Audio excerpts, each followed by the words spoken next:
नाम का ऐसा अभ्यास कि नाम रुके ना।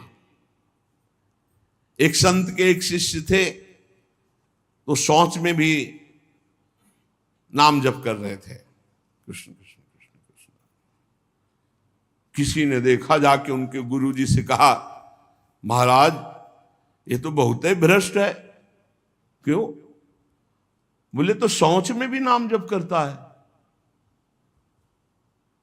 ओ बड़ाई न करके उसकी बुलवाया, शौच में नाम जप करते हो? गुरुजी ने कह दिया।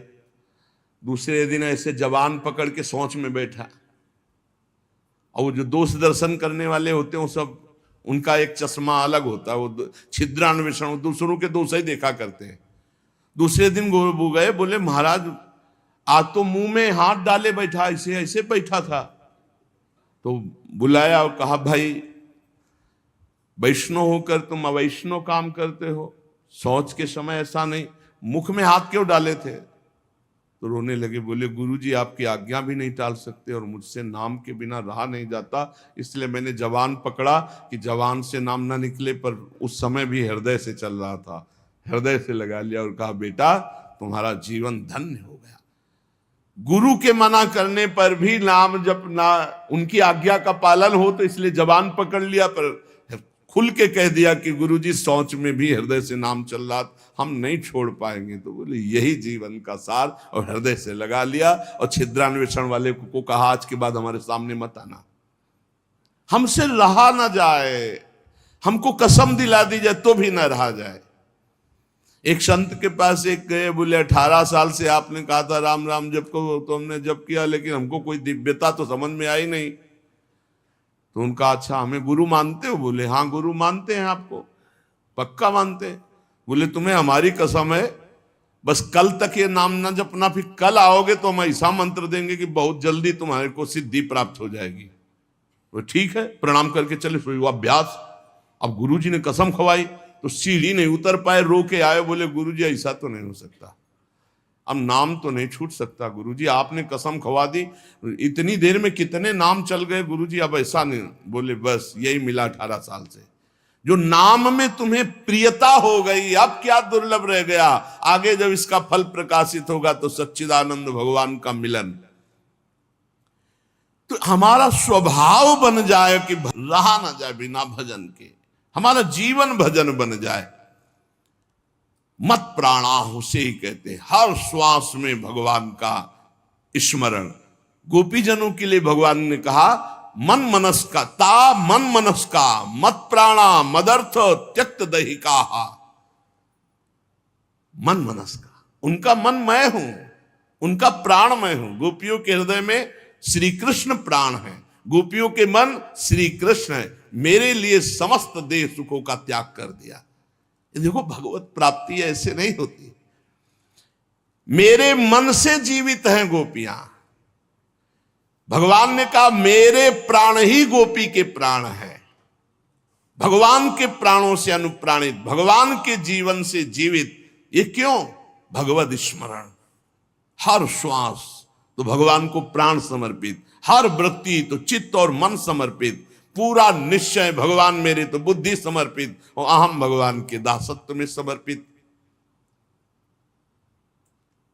जब श्री भरत जी महाराज चित्रकूट जा रहे हैं तो भरद्वाज जी के आश्रम में तो उनको रात्रि में बड़ा संकोच हो रहा है भरद्वाज जी से एकांत में मिलने की, क्योंकि भरत जी को एक अंदर चुभन थी कि मेरे को ही लक्ष्य बनाकर कैकेयी मैया ने राम जी को 14 वर्ष का वनवास, तो बड़ा कि मैं ही ऐसा कलंकी हूं जिसके कारण मेरे प्रभु को इतना कष्ट, तो बड़ा सकुच कर रहे थे। और वहां चर्चा हो रही थी, भरत जी पधारे हैं तो कहा भरत सरिस को राम सनेही, जगु जप राम राम जप जेही। अरे भरत जैसा राम प्रेमी कौन हो सकता? सारा संसार राम राम जपता है, पर राम जी क्या जपते हैं? श्री भरत श्री भरत श्री भरत। भरत सरिस को राम सनेही, जग जपु राम राम जपु जेही। भरत जी के समान कौन प्रिय? क्यों? भरत जी जैसे राम जी को निरंतर जपते, ऐसे राम जी श्री भरत ऐसा जपते हैं। प्रेमी का हृदय हर समय अपने प्रीतम के चिंतन में तन्मय रहता है। विलक्षणता उसी में आती जो निरंतर भजन परायण रहता है। भगवान का स्वभाव, भगवान की महिमा, भगवान का प्रभाव उस भक्त के हृदय में उतरने लगता है जो निरंतर भगवत चिंतन परायण रहता है। यहां सावधानी रखनी है। भजन परायण होने पर भी हमारे अंदर चाह नहीं पैदा हो रही तो कोई न कोई हम में त्रुटि हो रही है।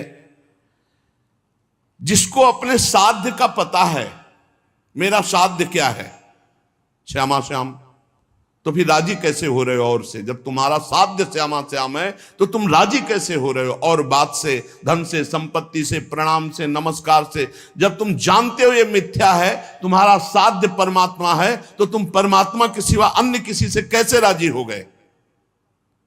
साधना की विघ्न जिनसे हमें बचना है, ये विघ्न है। अपने आराध्य देव साध्य के बराबर किसी को नहीं रखना। ये बात समझो। किसी वस्तु, व्यक्ति, स्थान, घटना, परिस्थिति, कैसे तुम राजी हो गए कि प्रभु का विस्मरण? जैसे हम किसी व्यक्ति से मिलने में प्रभु को भूल गए तो वो व्यक्ति प्रभु से बढ़कर हो गया। किसी वस्तु के भोग में हम प्रभु को भूल गए तो वस्तु प्रभु से बढ़कर हो गए। साध्य की ओर जिसकी दृष्टि नहीं है वो साधक किस बात का? अपने को जो एकांत रूप से भगवत प्राप्ति के मार्ग में चलाया है उसी को साधक कहते हैं। और जो हर समय साध्य को लक्ष्य रखता है वही साधक, प्रवीण साधक है। अपने कार्य में, अपनी साधना में, अपने मार्ग में दूसरे की तरफ ताको झाको मत, चुपचाप चलते रहो। साधक को हमेशा ध्यान रखना चाहिए, हमें कभी लक्ष्य को भूलना नहीं है। हमारा लक्ष्य क्या है? खड़े हैं तो हमारी दृष्टि बिल्कुल मंत्राकार, कार्य में है तो नाम जप। जी जब पूछे क्या चल रहा है, आपकी कृपा से चल रहा है। उत्तर यही होना चाहिए, झूठ नहीं, सत्य यही होना चाहिए। लक्ष्य को भूल गए जिस मिनट, जिस सेकंड, उससे बड़ी हानि क्या है? तुम साधक क्या हो? हानि हरिवंश के नाम अंतर परे, का हनुमंत विपति प्रभु सोई, जब तो सुमिरन भजन न होई। हरि बाबा ने एक दृष्टांत में बताया कि एक सिद्ध फकीर एक संत की झोपड़ी पर गए तो वहां गड्ढा बना हुआ था सामने और घुटनों का भी। उनका शिष्य और संत जन थे तो उनका ये क्या है? बोले हमारे गुरुजी यहां दंडवत करते हैं। कहा ऐसे चिकने चट्टान में भी गड्ढा बन गया, इतनी दंडवतें करते हैं? बहुत गदगद कंठ हुए और कहा बहुत दिव्य संत हैं जो इतनी दंडवतें रोज प्रभु को करते हैं। तो आकाशवाणी हुई कि इनकी दंडवतों से मैं खुशी नहीं हूं। तो सिद्ध फकीर जो थे, संत, वो रोने लगे। इतने में वो महात्मा आ गए। अरे देखा कृष्ण तो प्रणाम किया, उनका दंडवती करना स्वभाव था, प्रणाम किया। वो रो रहे थे, उनकी तरफ बड़ी दुखद दृष्टि से देख रहे थे। तो उनका प्रभु आप रो क्यों रहे हैं? तो उनका तुम्हारे लिए रो रहा हूं। हमारे लिए क्या परेशानी है? हमको क्या परेशानी? बोले आप इतनी मेहनत करते हैं, इतनी दंडवत करते हैं और आकाशवाणी हुई है कि प्रभु आपकी दंडवतों से, नमन से खुश नहीं है। वो नाच पड़े। बोले सच्ची? बोले हाँ। बोले प्रभु ये तो बड़ी खुशी की बात है कि मैं दंडवती करता हूं, प्रभु को ही पता है, प्रभु देख रहे हैं कि मैं उनको दंडवती करता, इसमें रोने की क्या बात है? ये तो बहुत खुशी की बात है। वो खुश हैं कि नहीं खुश, इसका परिणाम मिलेगा कि नहीं, सबसे खास बात है कि हर दंडवत वो हमारी देख रहे हैं। दोस्तों, तो इस वीडियो में पूज्य प्रेमानंद महाराज जी ने इस बारे में बताया है कि यदि आप नाम जप करते रहते हैं और नाम जप करना नहीं छोड़ते हैं तो आपके जीवन में किन भिन्न भिन्न तरीक़ों के बदलाव और अद्भुत चमत्कार देखने को मिलेंगे। दोस्तों, नाम की महिमा बहुत है। आप इस बात को जितना जल्दी समझेंगे उतना जल्दी आपका जीवन साकार होगा। तो दोस्तों, अगर आपको वीडियो पसंद आए तो वीडियो को लाइक करिएगा, शेयर करिएगा, कमेंट करिएगा। इस वीडियो से रिलेटेड और सारी जितनी भी वीडियो प्रेमानंद महाराज जी की आपने देखी हो इस चैनल में और दूसरे चैनल्स पे, उन सब से रिलेटेड अपने विचारों को कमेंट के माध्यम से प्रकट करिएगा। साथ ही साथ दोस्तों, आप वीडियो को लाइक करना भी मत भूलिएगा यदि आपको वीडियो अच्छी लगे, और कमेंट में राधे राधे भी अवश्य लिखिएगा। आप चैनल को सब्सक्राइब कर बेल आइकन का बटन नोटिफिकेशन ऑन करने के लिए दबा सकते हैं, जिससे पूज्य महाराज जी के ऐसे ही सत्संगों का सबसे पहले नोटिफिकेशन आपके पास आए और आप महाराज जी के उच्च विचारों को जानकर अपने जीवन को मंगलमय बना पाए। साथ ही साथ आप नाम जप करने के लिए भी और मोटिवेट हो पाए। दोस्तों, अब हम लोग मिलेंगे एक अगले सत्संग में। तब तक के लिए आप बाकी वीडियोस को देखिए और अपने विचारों को बढ़ाइए। राधे राधे दोस्तों।